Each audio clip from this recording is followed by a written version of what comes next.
Hi there and welcome. Jonathan here. These talks are offered freely so that no one is ever denied access to these practices. Your support makes a big difference. If you feel inspired to make a donation, please go to jonathanfoust.com. Thank you.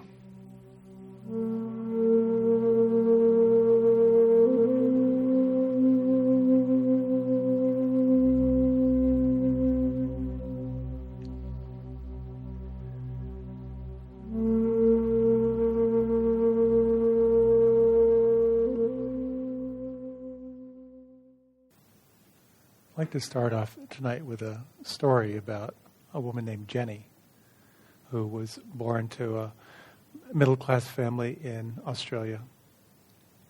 They had two daughters. Parents were kind of middle-class, well-intentioned, if anything, maybe too indulgent with their children. The story goes that the older daughter was quite loyal, and Jenny was very free-spirited and fought with her parents a lot, challenged them a lot. And as she got into her adolescence, she rebelled against the curfews, against the boundaries that were set, and the tensions built more and more. And her parents were upset with her friends, and she chafed more and more, you can't control me. And with a fair bit of pre-thought, she, one night, went into her parents' bedroom and rifled through their wallets and took their cash, their credit cards, the bank books, and left. And early that morning, went to the bank and forged her mother's signature from their savings account and used the credit cards for some cash advances and went to a city in Australia where she thought her parents would never look for her. As you can imagine, her parents were distraught. They contacted the police. They put flyers everywhere they thought she might be. And as she started her new life, she had all kinds of cash. She had plenty of friends who were attracted to her and her newfound wealth. And relatively quickly, she started to run out of money. And she started using drugs and eventually found herself living on the streets. And without any money, turned to prostitution, found herself addicted. And over the course of the next couple of years, she at one time was walking down the street and saw a poster of her face from many years ago saying, "Have you seen this girl?" and called this number. And she tore it down but folded it up and kept it.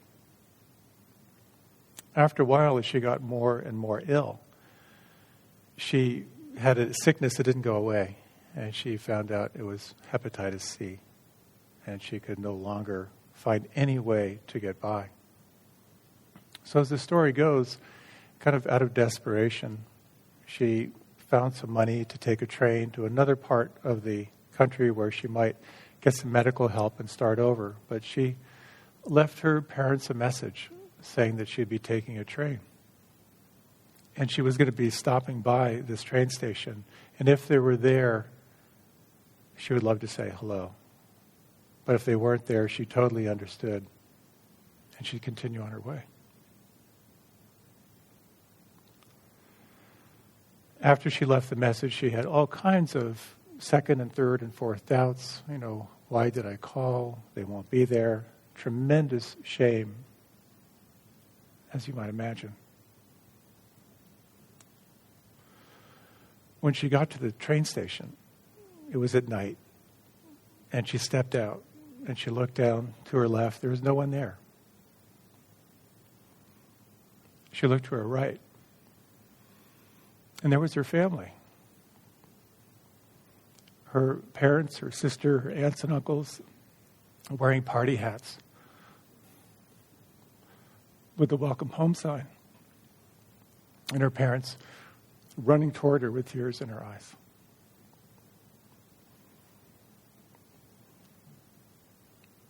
And I tell that story, which is really a variation of many stories of the prodigal daughter or the prodigal son, because I'd like to talk tonight about what it means to come home. with all the parts that are broken off as we go through life.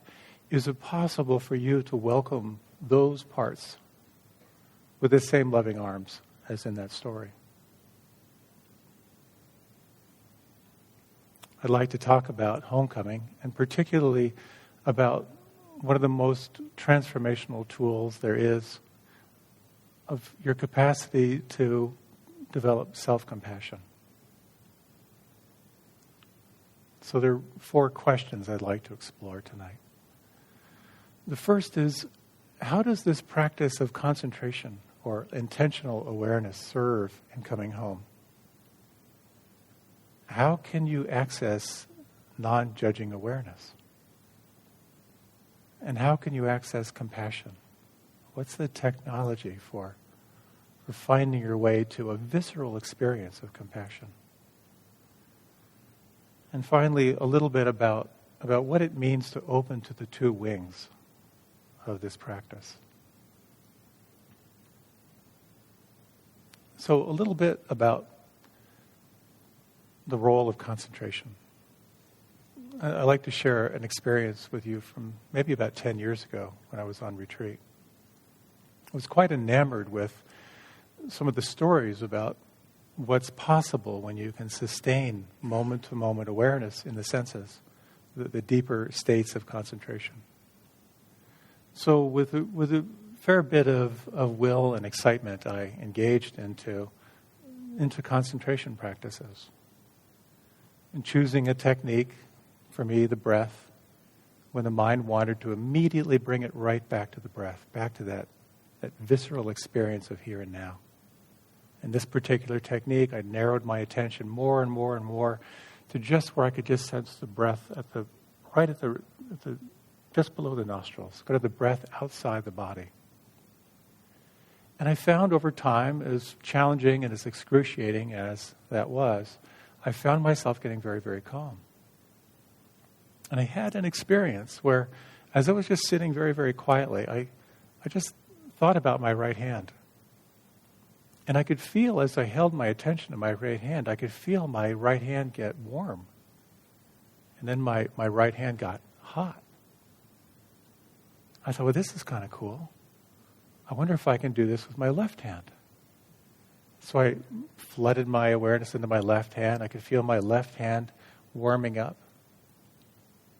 I thought, well, I wonder if I can switch it back. So I switched it back. I wonder if I can make one hand warm and one hand cool. I wonder if I can switch it back. And so as I was sort of lost in this game of moving energy around my body, I remembered an article I had read a long time ago about Swami Rama, who was the founder of the Himalayan Institute, one of the very first people to come from the East to actually be studied as to what he could do with the mind. And one of the mind-blowing things, I think it was written up in Life magazine, was he could make one hand warmer than the other and move it back and forth. And they couldn't understand how this could possibly be. So suddenly I thought, I'm doing what Swami Rama did. And I wanted to shake the person next to me, say, hey, I'm doing what Swami Rama did. And then suddenly I realized that, well, this was really interesting. It had nothing to do with liberation. It had nothing to do with non-judging awareness. It was a very, very powerful tool. And that was an important insight for me. Because I realized that for me, and I think for many of us, using concentration is a tool. It's a way of gathering your attention. There are many very concentrated people on the planet who are miserable. Because what they're missing is the mindfulness, the non-judging awareness. So I think it's helpful when we explore what it means to come home, is that there is this very, very powerful tool available to you at any time, which is to call your attention back, to reabsorb your attention in the here and now. So I'd like to offer a little experiment which Hugh led us in last night. I found it to be very helpful. If you like, you can close your eyes, just very briefly. And I'm going to give you the instruction, and then you can just practice. If you would, let all of your attention be present to the next 3 breaths and ask yourself, how intimately can I feel what is happening on the inside?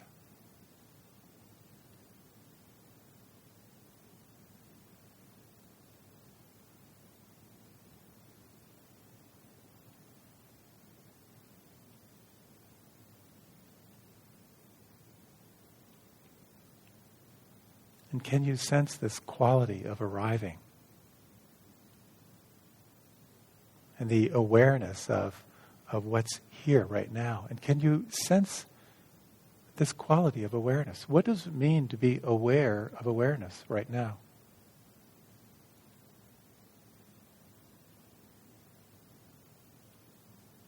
If you like, you can let your eyes open, or if you like, you can remain with them closed. The byproduct of concentration is a calming, a soothing. And it creates more awareness of what is here. And it helps to set the stage for non-judging awareness, for resting in presence. A very powerful tool.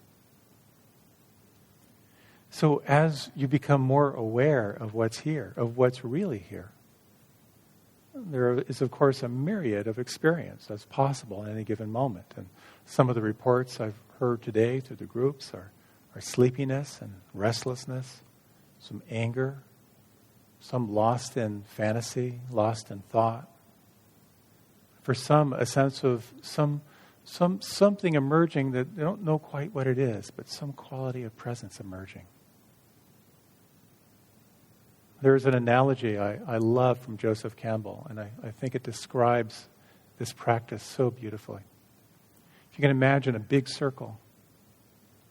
Through the middle of the circle is a line. Above the line is what you're aware of. Below the line is what you're not aware of. And the line can move. And the line moves in direct relationship to your capacity to relax and pay attention. The more you relax and more you pay attention, the more you feel sensations you hadn't felt before. You might begin to notice repetitive thoughts, the thoughts that have come through maybe 5 or 10 times already. You might become more aware of predominant beliefs that are threading their way through your awareness. You might become aware of some of your habitual ways of reacting to what arises. And this, to me, is not just the magic, but the miracle of the practice. The more you relax, the more you pay attention, the more you feel, and the more you notice. The more naturally awake you become to what is here, and, as Hugh spoke to so beautifully, you become more aware of the attitude in your mind. You become more aware that you can actually shift your attitude to what your experience may be. Hugh also spoke of a little bit about what gets in the way of being present. When you focus on the here and now, of course, you become more and more intimately aware of how you're not here and not now.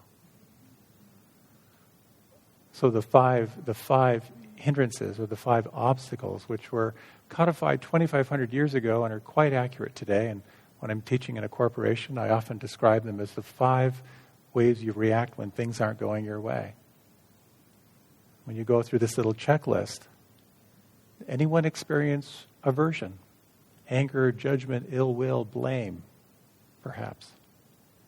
Today, perhaps, did you experience some form of craving, of finding yourself lost in fantasy, or planning, or lost in some sensual delight? Perhaps you found yourself carried away by the winds of worry, with restlessness, anxiety, being on that hamster wheel of just circular thought with no resolution to whatever issue might be churning through.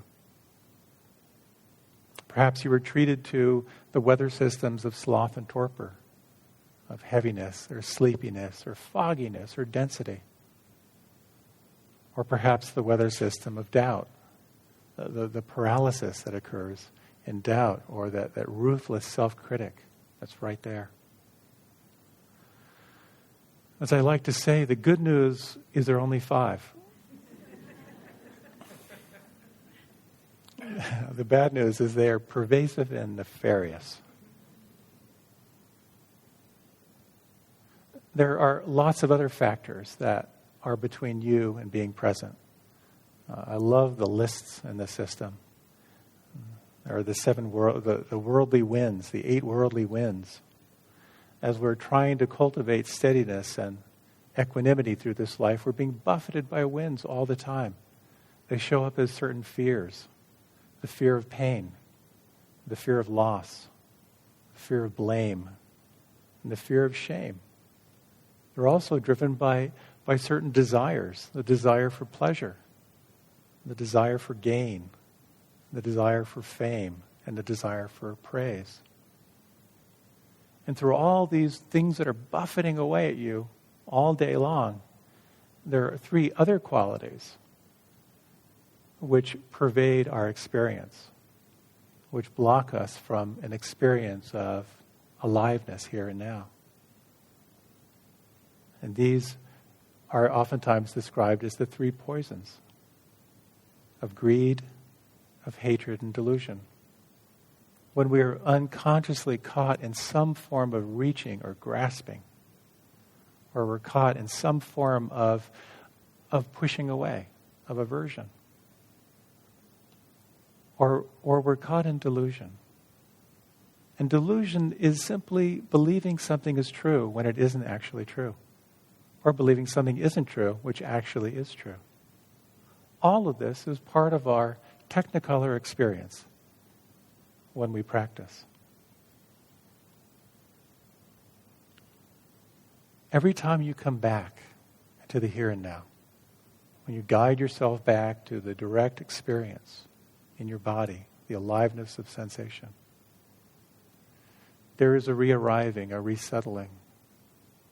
And inevitably, you begin to notice what you hadn't noticed before. And perhaps you begin to experience as well moments of non-judging presence. Moments of simply resting in a quality of being with nothing to do or nothing to improve and nothing to take away. With all these different qualities that take you away from the here and now, one of the elements,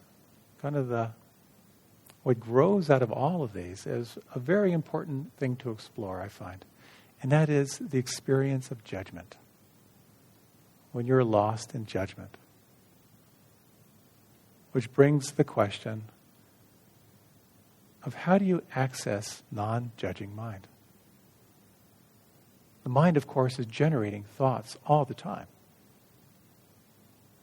Yesterday at lunch, I saw the vegetarian chili.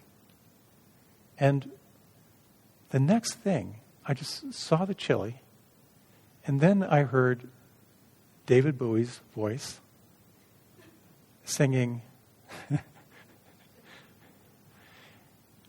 and the meditators go, toot, toot, toot, toot, toot, toot, toot. Where did that come from?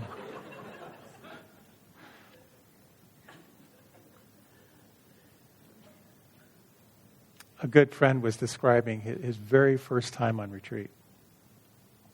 And as he was walking around, he noticed himself having these thoughts. And he thought, really? You're going to wear those pants to a retreat? Oh, nice haircut. And during walking meditation, of like, you're walking too fast. You're not being mindful.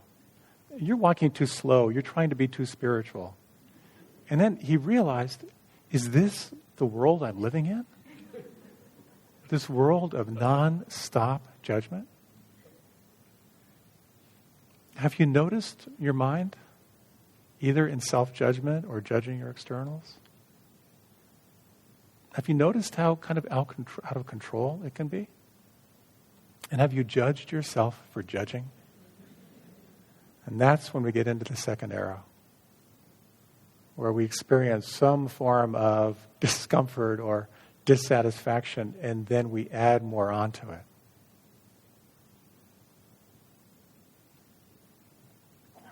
This judging mind is a mind of limited possibility. And it's put so well in a poem called Tiny Boxes.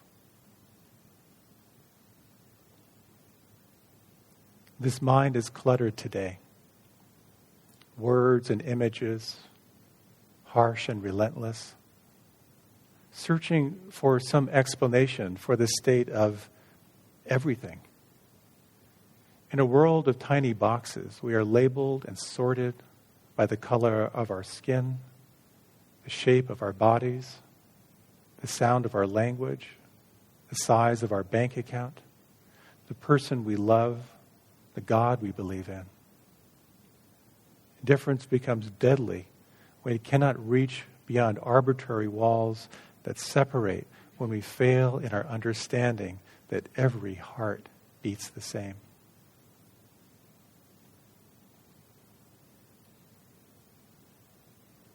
A judging mind locks you in. No possibilities. So what's the key? I think perhaps the most profound is the moment of recognizing the judging. As Tara said this morning, when you can recognize what's happening, when you can name it, it's like you put a frame around it. And when you recognize it, you've shifted your relationship to it. You are no longer judging, you are aware of judging. There's a world of difference between judging and being aware of judging. The third Zen patriarch said, to set up what you like against what you don't like is a disease of the mind. Make the slightest distinction between good and bad, and heaven and earth are set infinitely apart. And as we move now into the belly of the retreat, as we develop more presence, more stillness, more concentration,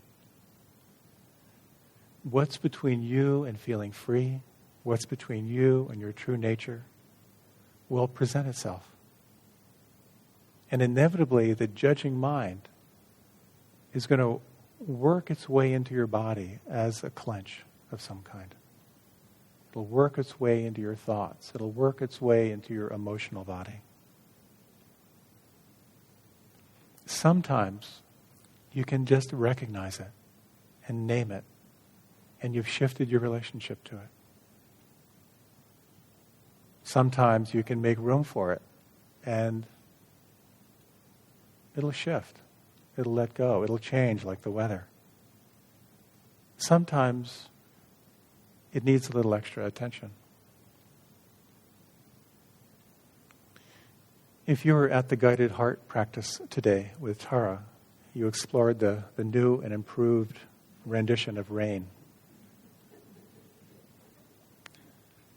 I'd like to take a little time to acknowledge this practice and talk a little bit about how it can be a vehicle for compassion and for profoundly shifting your experience to whatever may be presenting. And I'd like to talk in particular about this challenge of accessing self-compassion. Each of us has to find our own way, to find our wiring to that. So in the practice of Rain, if you're not familiar with it, the R stands for recognizing or realizing what's presenting. The A represents this quality of allowing or accepting what's here. And it's always important to point out, particularly at this time of the retreat, as you're getting more and more sensitized, as your intention to be more present and aware gets more vibrant and alive, that sometimes what arises in your experience, it may feel like it's too much. You may find that you can't allow it, or it doesn't feel safe to allow it or accept it. In that case, it's very, very helpful to let it know you see it. And let it know another time when the conditions are more supportive. To let it know you're willing and intentional to be with it. But shift your attention in some way. Just shift your attention to another anchor, or maybe take a break or get a cup of tea. Because sometimes what can arise in our practice can just feel like it's too much, and it can kick off an experience of both fear and helplessness that may not be so skillful. So a very skillful thing. If it doesn't feel safe, another time, different conditions.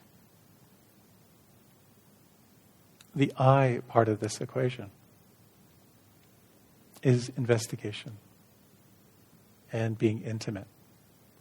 And as Tara said this afternoon, a lot of the guidance is to move from the story or your narrative to the experience, to where it lives on the inside. A number of body workers use this byline in their work. They say your issues are in your tissues. Any thought, any belief, any emotion, if you sense on the inside, you will find where it lives. Sometimes it's strong and unmistakable. The clench in your gut, the lump in your throat, the tears burning at the corners of your eyes. Sometimes it'll flicker or blip or flare. A feeling of sadness will arise, but it's gone. Quite often it's unformed. It's vague. It's amorphous. It's just below that line of what you're not aware of, because it's just coming into awareness. So what it requires, relax and pay attention. How intimately can you experience and feel what is right there? What is arising in your body-mind?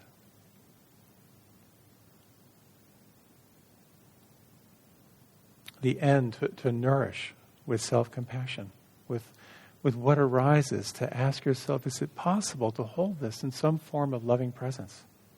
If I were to offer this kindness, how does it move or shift or change? I'll talk a little bit more about some of the technology around that. And sometimes when we can do this, we'll begin to feel a shift. Something that felt tight and personal will begin to soften. Not only has it softened, but who you are as the experiencer has softened. You begin to realize that you are not the anger, you are the awareness of the anger. That you are not the grief, you are the awareness of the grief. You are the space in which the grief arises. So I would like to share with you another story. Again, from a retreat I took years ago. I think it was actually maybe it'd been the same retreat. I was at a time in my life where I was in a big transition. I had been in a leadership position in a big organization and was stepping down. And in all transitions like that, from kind of an executive level, it wasn't the smoothest process. And so there were some challenges along the way, and some hurt along the way. Those who I thought were allies, I found out weren't allies, and my heart was hurting. And I knew I needed to take some time to be on retreat. So maybe about 10 days into the retreat, I started developing this pain in my upper back.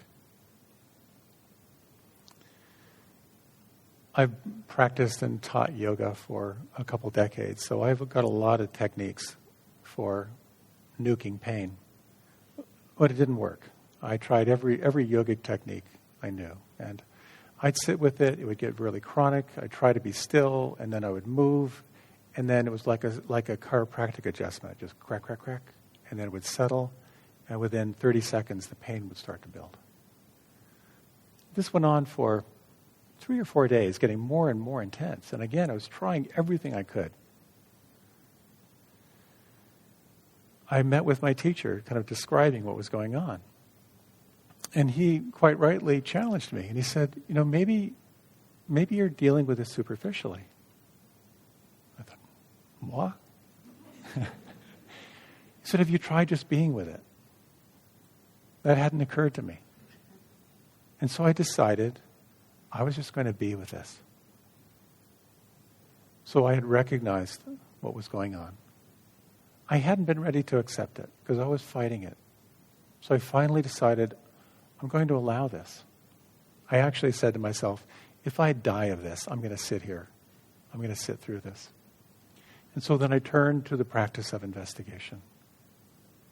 And I began to examine the sensations as intimately as I could. And I shifted to this practice of naming or noting. So as the pain would arise, red hot pain, waves of red hot pain, pulsing white hot pain, a one-pointed white hot pain. And I remember saying to myself, this feels like the point of a knife. This feels like I'm being stabbed in the back. Boom. And suddenly the depth of literally feeling stabbed in the back, the betrayal that I knew had happened but hadn't felt, was suddenly on full display. I then shifted to the end to nourish this as best I could. So I continued to name and to try to make room for what was there. The first was shock, making room, opening to shock. And then waves of anger, just pulsing anger without any form, just radiating anger, which then got specific into revenge. So the revenge played through. And then under the revenge, embarrassment. And under the embarrassment, getting really right down into it, a deep, deep sense of shame. I did my best to stay with it, to rest in presence, to offer it as much empathy and kindness as I could. And then, as Tara said earlier, as you nourish with self-compassion, you stay with yourself. And you sense what shifted, or what has shifted. So as I just sat with that, I felt this sense of ease. I felt like a major weather system had moved through my body-mind. And I stayed with it, mostly because the bell hadn't rung and there was nowhere to go. But then suddenly, I had a flood of understanding. And the understanding had to do with the person who had put that knife in my back. I suddenly was able to get his point of view. I got, on a cellular level, his fear, how terrified he was of losing his job, and how, yes, he threw me under the bus. But it came from a very, very deep-seated sense of like a survival fear on his part. And the forgiveness just started to flow. The empathy started to flow.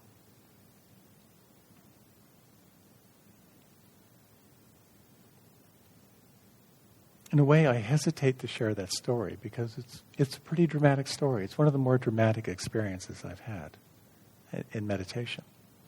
But when you ride that wave of recognizing, opening and allowing, and then leaning into your experience, of opening into the visceral aliveness of it and bringing in a sense of compassion, whether it be a small wave or a big wave, is a powerful, powerful tool. The challenge, though, that I have found is how do you access self-compassion? For some of us, perhaps we have an easier way of going about it. For others of us, it's a little more challenging. Self-compassion, for many of us, has sort of been, we kind of lost our capacity a long time ago. So I wanted to say a little bit about it and offer some possibilities. This reminds me of a story on a retreat many years ago. We were talking about metta, about generating kindness. And there was an older man in the retreat who asked to meet with one of the teachers. He said he couldn't access metta. He didn't have any access to loving kindness. He was estranged from his family, estranged from his wife, his ex-wife, his kids. And he was very, very shut down. So they spent a long time combing through his life for his experience of where he felt a sense of loving kindness. And where they ended up was way back when he was a kid, in his neighborhood, there was a dog that he kind of liked. And that's where he started. So wherever you may be on the self-compassion meter, you start where you are. You nourish that, you nurture that. We are so quick to become paralyzed by judgment. So quick to be paralyzed by this ruthless critic. So on one end of the scale, I was working with a woman, and we were going through this process of recognizing, allowing, investigating, and she was exploring an issue tied in with her daughters. She was angry at her daughters. And she was able to kind of find a sense of really how her body was holding that experience. Kind of a tightness in her chest and a clench in her belly. And I said, well, can you offer that some kindness? And she said, what do you mean? I said, what if you were just to offer it some compassion? And she said, well, what do you mean? I said, well, what if you were just to be friendly toward it? And she said, you mean not mind it being there? I said, yes. Let's try that. And for her, that was her wiring. To not mind it being there gave it room. It gave it space to shift and move and flow.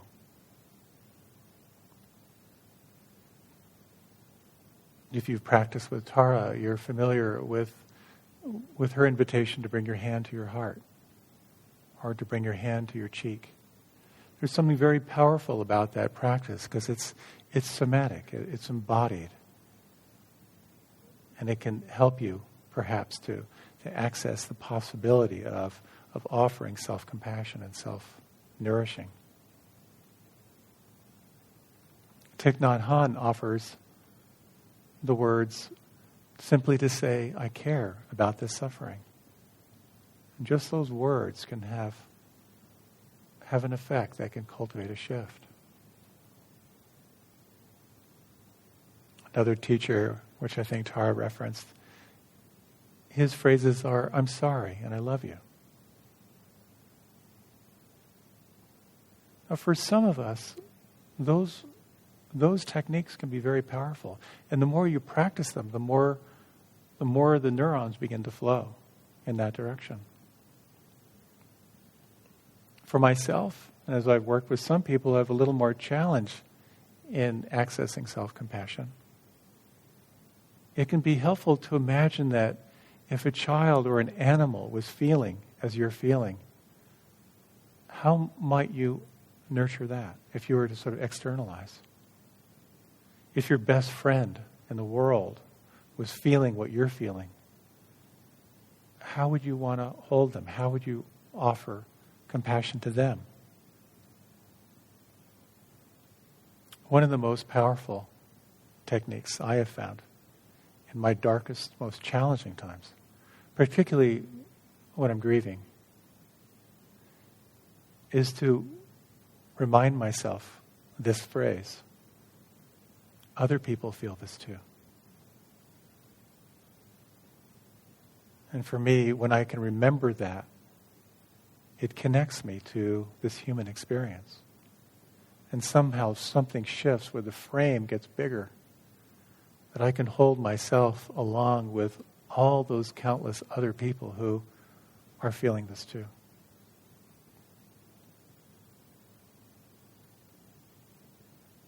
I find generating self-compassion is unique for each one of us. And if you find it's not easily accessible, it's very helpful to reflect on what aligns you, what gives you access to that juice of compassion, kindness, and joy. One way to think about the power of self-compassion. Imagine that you're walking across your bedroom and you stub your toe on the corner of the bed. Option 1. Number 1, you swear. Number 2, you swear again. Number 3, you chastise yourself for being clumsy. Number 4, you hobble on, try to ignore the pain, but you're spoiling for a fight. Option 2, you stub your toe. 1, you swear. 2, you sit down and you hold your foot in your hands. And 3, you soften your hands and you feel what's going on. 4, you feel the pulsing, you feel the unpleasant sensation, and you just offer a sense of compassion. I care about this. You watch the sensations change a little bit, perhaps, and you carry on. When I think of those two options, which option will promote the healing of that toe more quickly?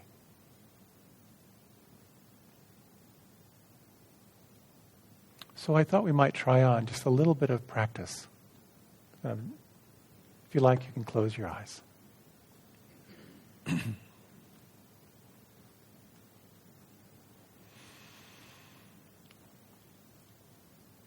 And you might just deepen your breath. Maybe again, just revisit these 3 mindful breaths. How intimately can you feel the movement of the breath on the inside?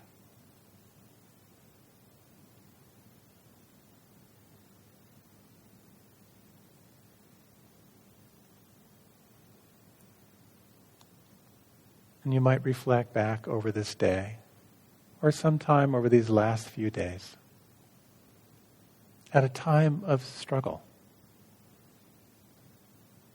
A time when you may have found yourself in resistance or caught in some form of judgment. And just take a few moments here to go through the files and select one specific memory, as specific as you can find.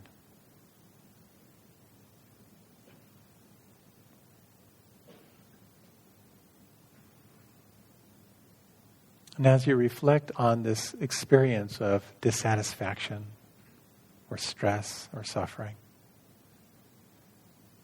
can you recall what it felt like inside?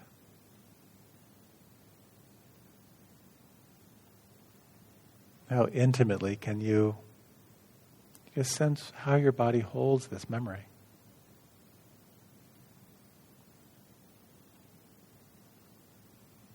And we'll do a little experiment.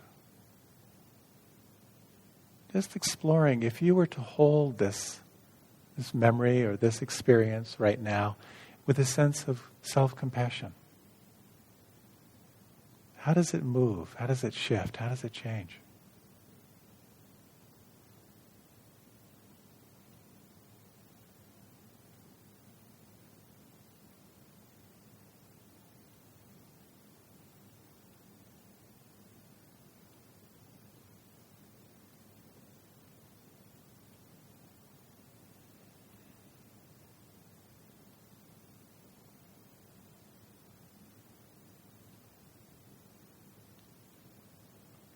And now could you relax even more?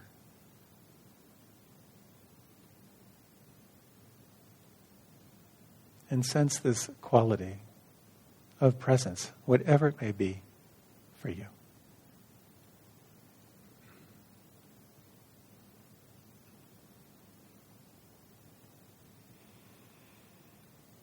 If you like, you can deepen your breath. And if you like, you can let your eyes open.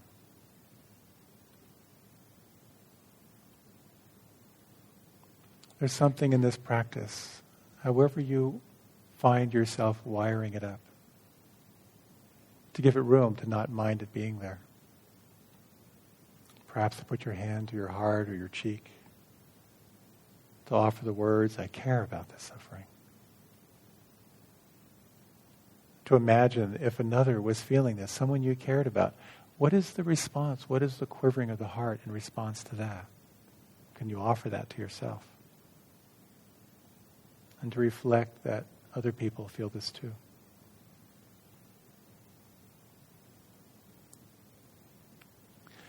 A baby relaxes as it senses something holding her. Some steady, benign presence as a backdrop into what her feelings can drop into. When we can offer that for ourselves, we can sense this larger container, a sense of relaxation.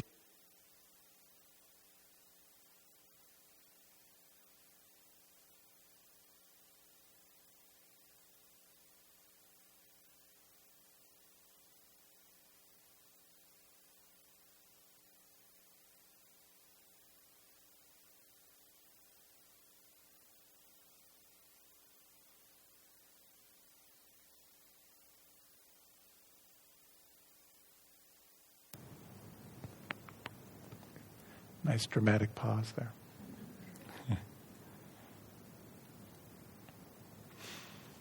When we choose to open to compassion, it's interesting to reflect on these words from the Dalai Lama. He said, we can let the circumstances of our lives harden us so that we become increasingly resentful and afraid. Or we can let them soften us and make us kinder. You always have the choice. So when we choose this path of softening and opening, dramatic things can happen sometimes. I like to ask people, since you started practicing, how has your life changed? Some of the things they say. They might say, I'm less reactive. I don't believe the negative self-talk quite as much. I'm more able to get another person's point of view when I'm in conflict. Someone said, I can't tell exactly how, but I'm less tense. And someone said, I have more confidence that I can be with anything. And I've noticed that for myself, all of them, but that last one in particular. And I find that becomes part of the practice. Because the more that you practice, the more you can recognize and realize what is here, to open to it, to move into it, to explore self-compassion, to find that which is so tightly held shifts. Your sense of self, your sense of identity gets more and more vast, more and more wide. There is indeed a sense of confidence that begins to emerge, that you can be with anything. So the two wings of our practice, the wing of wisdom, which is the capacity to see clearly, to see what is, to see through your story, your embellishments, your preferences, to what is real. And the wing of compassion, the capacity to bear it, to be with it, to hold it. And so our practice is informed by these two inquiries. The inquiry that is the seed of wisdom. What is happening right now? And the question that is the seed of compassion. Can I be with it? Can I let this be? Or what is the attitude in my mind, as Hugh described it? So when you see more clearly, you begin to see into these qualities of reality, the three characteristics of reality. Have you noticed that everything is changing in your experience? Everything born out of causes and conditions is subject to change. This characteristic of anicca, of impermanence. Have you noticed that anything you try to control ends up creating some quality of dissatisfaction or stress? This is a characteristic of dukkha. Anything you're trying to control, anything you're trying to push away or hold on to, ultimately will lead to some quality of dissatisfaction, some quality of stress, or some quality of suffering. And have you noticed moments during this retreat where your experience just seemed to be happening by itself? And this points to this quality of anicca, this quality of not self. There is a relative self that is the product of causes and conditions, your character structure. And yet the more you relax and the more you pay attention, you might sense a quality of being, a quality of presence that requires no effort. It's the very air that we breathe.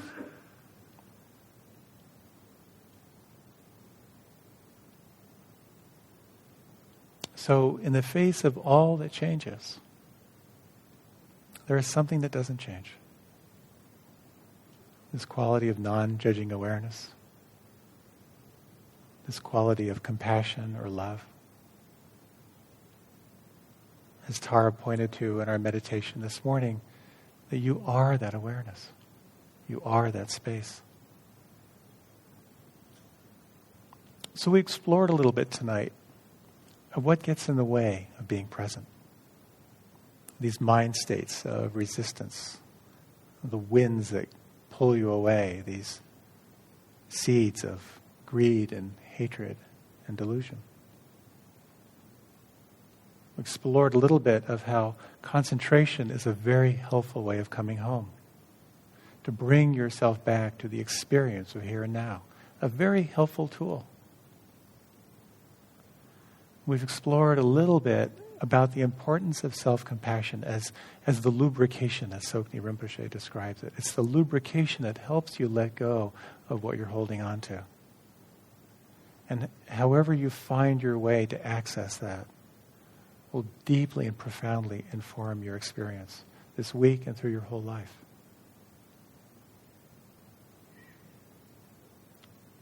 So let's close with a meditation and a short reading.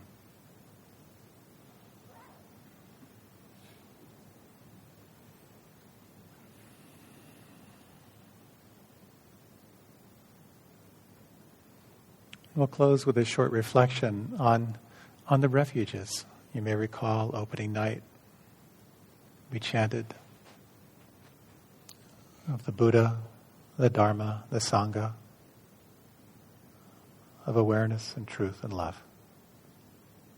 As you sense this quality of the Buddha, of wakefulness, can you imagine a limitless sky of being?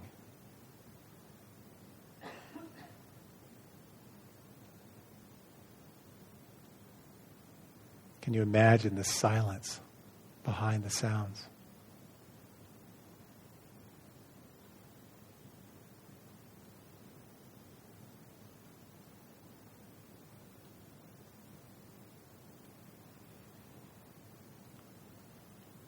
Reflecting on the Dharma of what is true. What is the constellation of your experience right now? The felt sense of the body, the quality of mind, the quality of mood, this matrix of aliveness, thought, and feeling. Seeing it in space. Exactly as it is.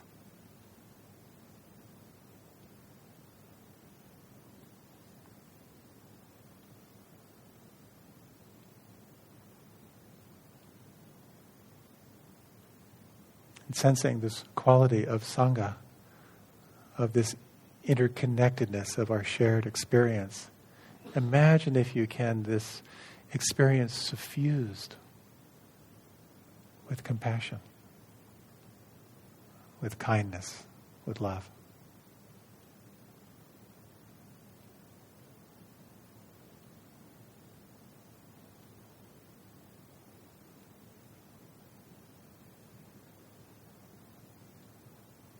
quality of effortlessness.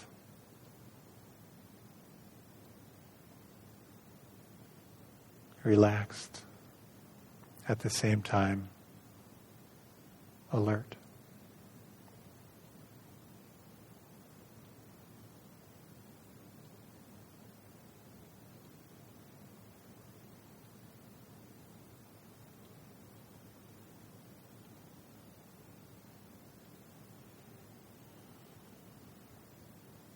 And as you sense this quality of limitless space and limitless heart, acknowledging this shared human journey, reflecting on these words.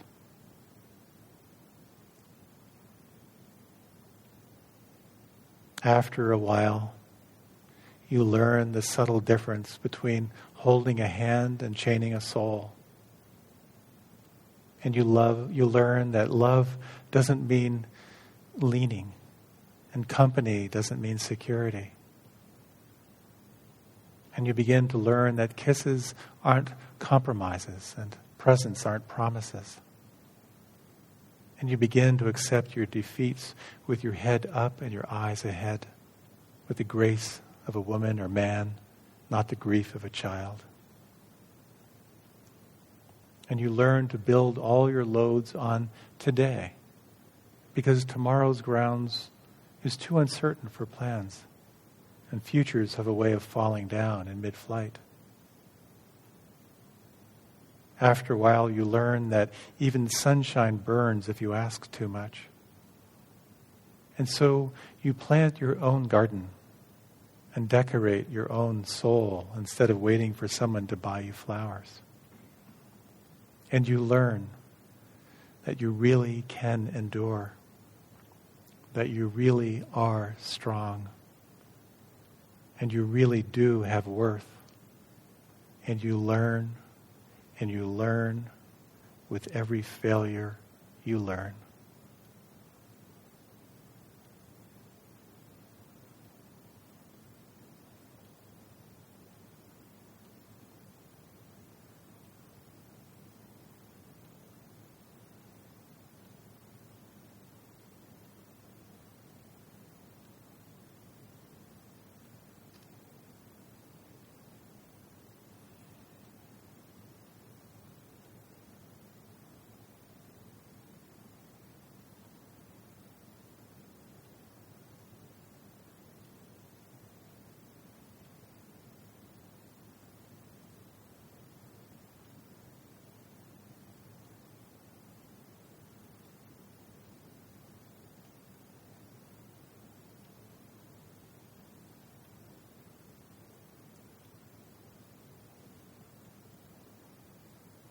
As we close with the 3 chimes of the meditation bell,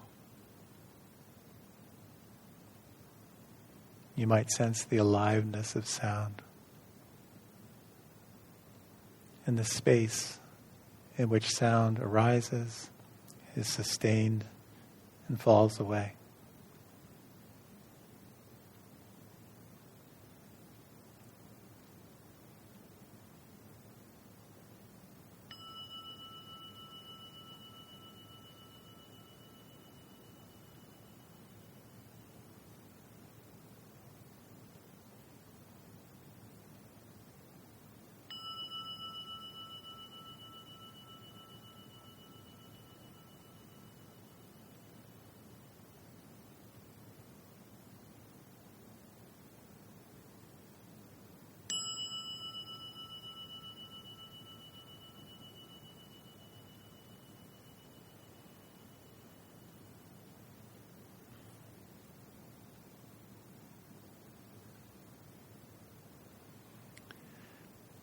Namaste.